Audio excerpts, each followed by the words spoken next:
Yeah, so my top three priorities is continuing the dialogue with the residents and businesses that I've started having. I'd like to really increase community engagement. The second one is taking a real thoughtful approach to understanding the budget and any projects that are going on that need decisions made right away, and also to work on improving communication. The way I see these relating to business is that we need to make sure that all the stakeholders in West Fargo are having their voices heard, and that any decisions that are being made have a positive impact on the residents and the businesses that are investing in the community. Looking at the budget, there's a lot to understand with that, and really has a direct impact on expense and everything. So, make sure I take the time to understand all that. And yeah, thanks. Yeah, so I've been on the special assessment committee now for a couple of years. I went through my first assessment process in 2018. After that, I started attending planning and zoning and city commission meetings to really learn and understand the process for each project from start to finish. Through that, I started learning more about different areas. And I'm an analyst by trade. I enjoy digging through the data and getting as much information as I can to really understand if there's any improvements or or help make decisions.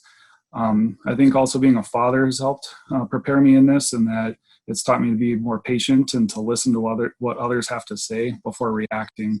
And, in fatherhood, just like many other areas, it's important to get the whole story before making any decisions. A couple of things I see as some opportunities, I think could be a contribution to Workforce Academy that have a direct impact on businesses and really help increase the workforce that's available. Another thing I'd like to see perhaps is some funding for research and investment, where the city, or innovation, where the city can partner with the state and legacy fund to offer something to help businesses innovate.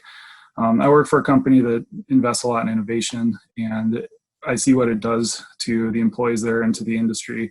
And I think businesses being able to innovate and giving more options to help with that will bring a spotlight to the community and help increase the economy and help drive growth. My absolute top priority following the COVID-19 pandemic is to get the economy back up and running. We need to save small businesses, and we need to get people back to work, and we need to get people off of unemployment. My next priority will be to end special assessments. I think we've been using specials for way too long to fund the city, and this is seen as a very unfair way to do things, and I think we just need to stop.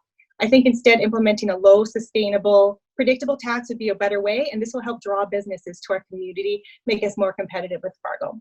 I think also, as far as attracting new businesses, I'd like to see more businesses coming to both Main Avenue and Cheyenne Street. I think Main Avenue has always bothered me. It's a blighted area, and I'd really like to see that area becoming revitalized. And as per the West Fargo 2.0 comprehensive plan, it illustrates a long-range goal and a vision to make it a more beautiful, functional, potential cultural center of the city. And I think by offering reasonable incentives, that's a way that we can do that. I have lived in the Fargo-Moorhead West Fargo community basically my entire life, and I feel very in touch with the citizens of the community. My degree is from Moorhead State. It's in sociology, and I believe that it helps to give me insight into our society and culture.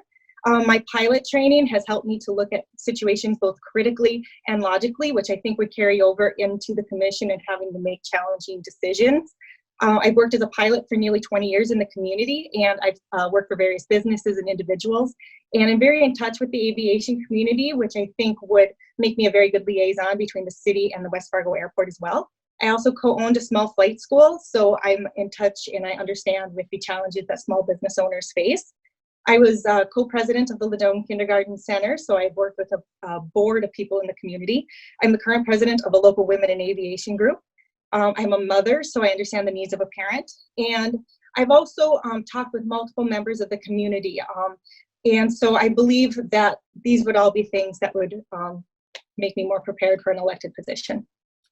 Well, I think the most important thing, again, is once we're allowed to get back to normal following a COVID-19 pandemic, we need to get small businesses back up and running and get people back to work. So I would propose to the legislation that we use legacy fund money to offer grants to small businesses, especially for those that either didn't get a small business loan, maybe didn't get enough or didn't qualify. So if we can get small businesses back up and running, get people back to work off of unemployment, that would be the first thing I propose.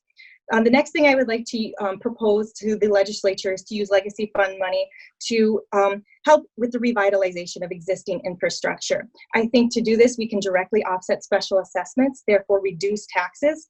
And I think this will be a way for businesses to want to come to West Fargo. If we have low, sustainable, predictable taxes, with help from the legacy fund, I think that we can make this vision a reality. And especially too, in light of our current pandemic, with oil money potentially being down, it could affect our prairie dog fund. So it'd be more important than ever to be able to get assistance from the legacy fund.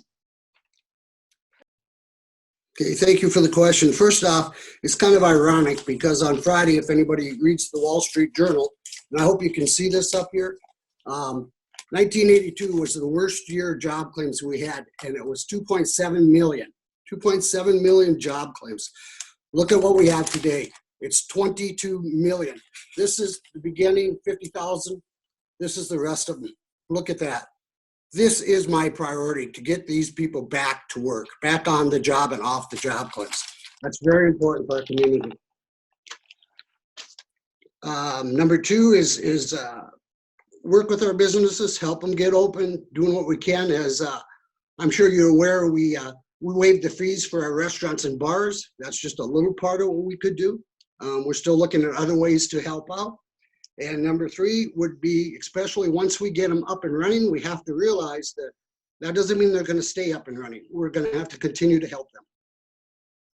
I have 16 years of experience on the city commission. We have done a lot in those years. We've taken our sales tax dollars from $1 million up to $12 million. So there's a lot of experience, a lot of things I've been through in the past years that nobody else has. One of the reasons I'm running is because as of today, I'm the most experienced in any of the commissioners on the committee.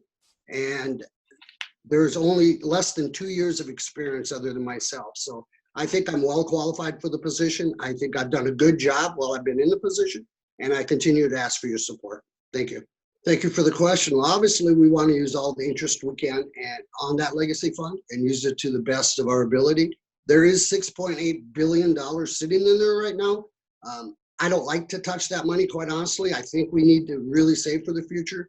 But we are in a very complex environment right now, and a different environment. So I would not be opposed to taking a couple of billion out of there, or $1 billion, and working with our community, with our businesses again, to keep them going, because they have to stay strong and we have to help them stay strong. Thank you.